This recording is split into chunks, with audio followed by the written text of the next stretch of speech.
इच्छापूर्तीसाठी श्री गजानन महाराजांच्या गजानन विजय या ग्रंथाचे पारायण करण्याची अतिशय साधी व सोपी पद्धत या व्हिडिओमध्ये मी तुमच्यासोबत शेअर करणार आहे। श्री गजानन विजय या ग्रंथाचे पारायण किती दिवस करावे, हे पारायण करत असताना नियम काय पाळावे लागतात, पूजा मांडणी कशी करायची, उद्यापन कसं करायचं, महाराजांना नैवेद्य काय दाखवायचा, पारायण करत असताना या पारायण काळामध्ये जर व्रत उपवास आले, जसं की एकादशी आली, अमावस्या आली तर काय करायचं, मासिक पाळी सुतक पडलं तर काय करायचं, आणि अजून बऱ्याच तुमच्या प्रश्नांची उत्तरं या व्हिडिओमध्ये तुम्हाला मिळून जातील। सर्वप्रथम तुमची जी कोणती इच्छा असेल, जसं की तुमचं एखादं अडलेलं काम पूर्ण होणं असेल, ते काम पूर्ण होण्यासाठी तुम्ही खूप प्रयत्न करत आहात पण तुमचं ते काम पूर्ण होत नाहीये, तर ते तुमचं काम पूर्ण होण्यासाठी सुद्धा तुम्ही हे पारायण जे आहे गजानन विजय ग्रंथाचं करू शकता। किंवा तुमच्या मुलामुलींचे विवाह जमत नसतील, त्यांच्या लग्नाचे योग जुळून येत नसतील, त्यासाठी तुमचा उद्योगधंदा व्यवसाय असेल तर तो चांगला चालावा, यासाठी तुमच्या मुलांना, मिस्टरांना, स्वतःला चांगला जॉब लागावा, यासाठी घरामध्ये जर कोणी आजारी असेल त्यासाठी तुम्ही ट्रीटमेंट वगैरे सगळं सुरू आहे पण तुम्हाला कोणता रिझल्टच येत नाहीये, कुठला चांगला रिझल्टच येत नाहीये, तर त्यासाठी सुद्धा तुम्ही हे पारायण जे आहे ते करू शकता। किंवा गुरूंची सेवा, गुरूंचा आशीर्वाद म्हणून सुद्धा तुम्ही हे पारायण करू शकता।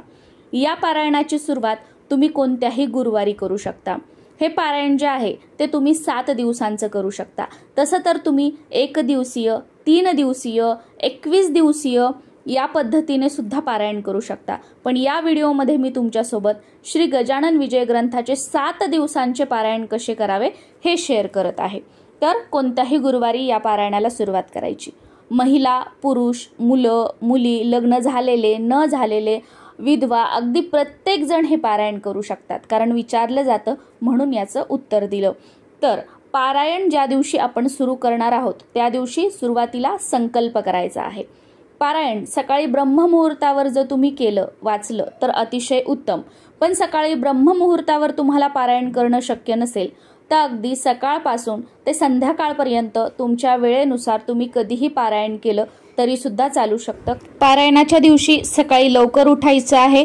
तुमचं घर मोठं असेल, तुम्हाला पूजा मांडणी 7 दिवस जशाच तशी एकाच जागेवर ठेवणं शक्य असेल तर पूजा मांडणी करून घ्यायची। अगोदर देवपूजा करायची, घरातील सर्वांच्या आंघोळी वगैरे करून घ्यायच्या, देवपूजा करायची आणि त्यानंतर मग तुम्हाला पारायणाला सुरुवात करायची आहे।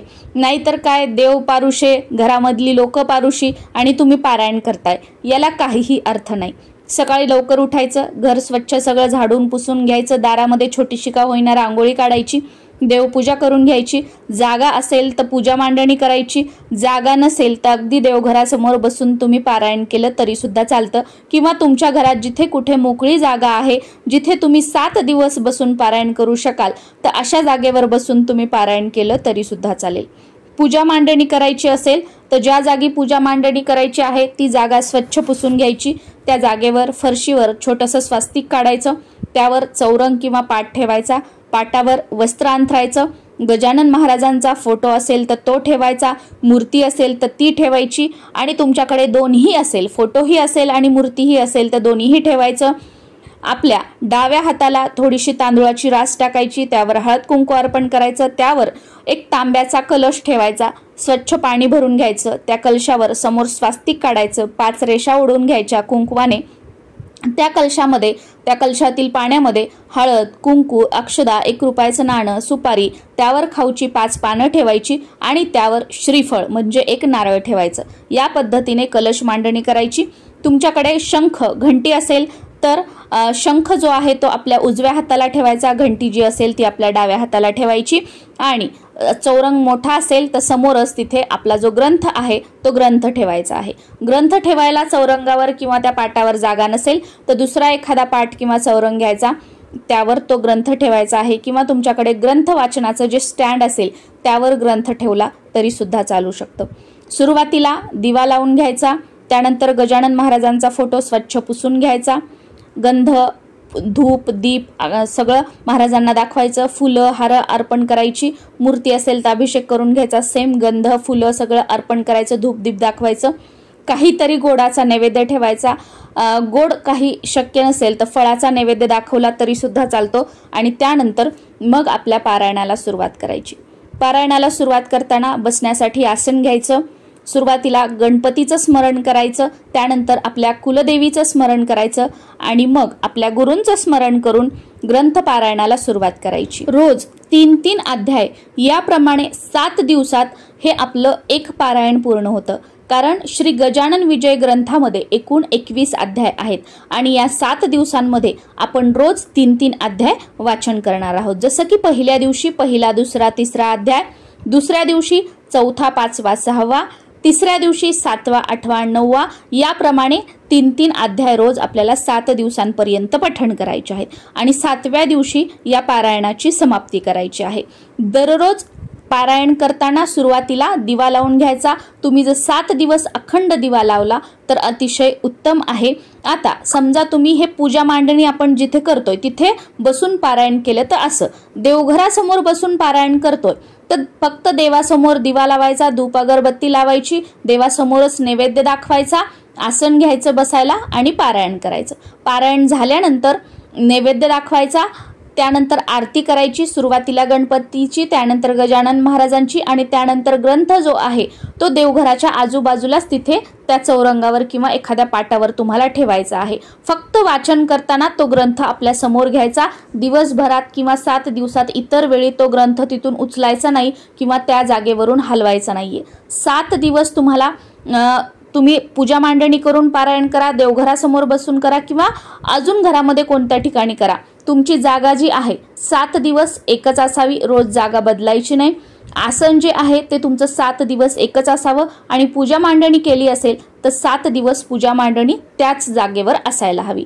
तुम्हाला हवा असेल तर तुम्ही अखंड दिवा 7 दिवस लावू शकता, बाकी शक्य नसेल तर रोज किमान पारायण करताना सुरुवातीला दिवा, धूप, अगरबत्ती लावायची आणि त्यानंतर मग पारायणाला सुरुवात करायची आहे। आणि घरातील इतर खोलीमध्ये वेगळ्या जागेवर जर बसून तुम्ही पारायण करणार असाल तर त्या जागी आसन बसण्यासाठी घ्यायचं। देवघरासमोर तुमच्या देवघरात दिवा लावायचा, धूप अगरबत्ती लावायची आणि तुम्ही जिथे पारायण करत आहात तिथे तुम्हाला 7ही दिवस पारायण करायचं आहे। मग तिथेच आजूबाजूला तुम्ही पाटावर असेल किंवा चौरंगावर असेल तुमचा जो ग्रंथ आहे तो तुम्हाला तिथे ठेवायचा आहे आणि तिथेच मग तुम्हाला त्या पोथीला नैवेद्य वगैरे दाखवायचा आहे किंवा नैवेद्य तुम्ही देवघरासमोर दाखवला आणि देवघरासमोर आरती केली तरी सुद्धा चालू शकतं। कारण बऱ्याच जणांच्या घरामध्ये देवघरासमोर पारायण करणं किंवा एवढ्या वेळ पूजापाठ करणं अलाउ केलं जात नाही, जमत नाही घरच्यांना, म्हणून हा एक ऑप्शन सांगितला। कारण बऱ्याच महिला मला विचारतात की आमच्या घरच्यांना, सासूबाईंना वगैरे जमत नाही पारायण वगैरे केलेली, पण आमची खूप इच्छा आहे,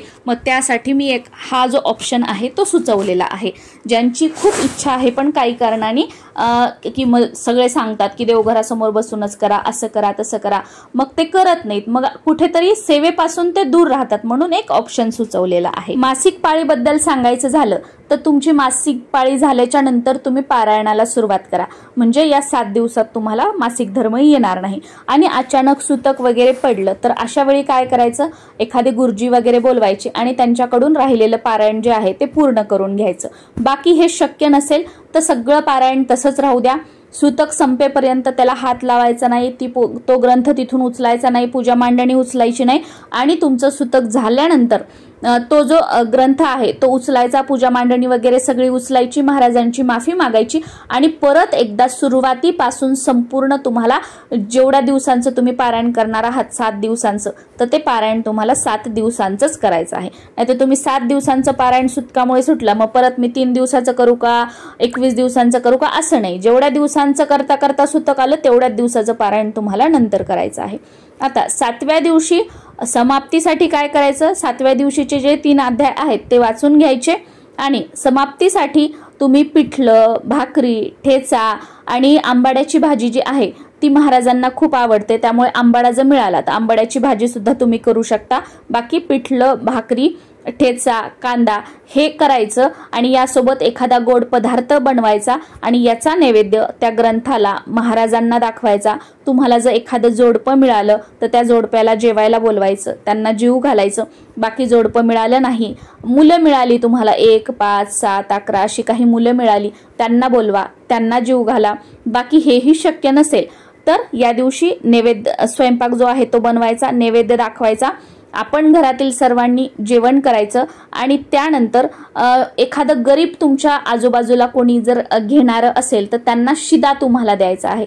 बाकी शिदा घेणारं कोणी नसेल तर अशा वेळेला काय करायचं, मग या दिवशी जेव्हा आपण नैवेद्य वगैरे दाखवणार आहोत तर त्याच वेळेला शिदा बाजूला तिथेच जिथे तुम्ही वाचन केलं तिथे शिदा काढून घ्यायचा बाजूला, त्या शिद्याला सुद्धा हळद कुंकू वगैरे सगळं अर्पण करून घ्यायचं आणि तो शिदा जे आहे तुमच्या घराच्या आजूबाजूला एखाद्या मंदिरामध्ये तुम्हाला ठेवून यायचा आहे आणि त्या मंदिरामध्ये यथाशक्ती जी काही तुम्हाला दान करायचं आहे, दक्षिणा द्यायची आहे, ती सुद्धा तुम्ही तिथे दानपेटीमध्ये देऊ शकता। आणि गजानन मंदिर असेल तर गजानन मंदिरामध्ये यथाशक्ती तुम्ही दान करू शकता, दक्षिणा दानपेटीमध्ये टाकू शकता।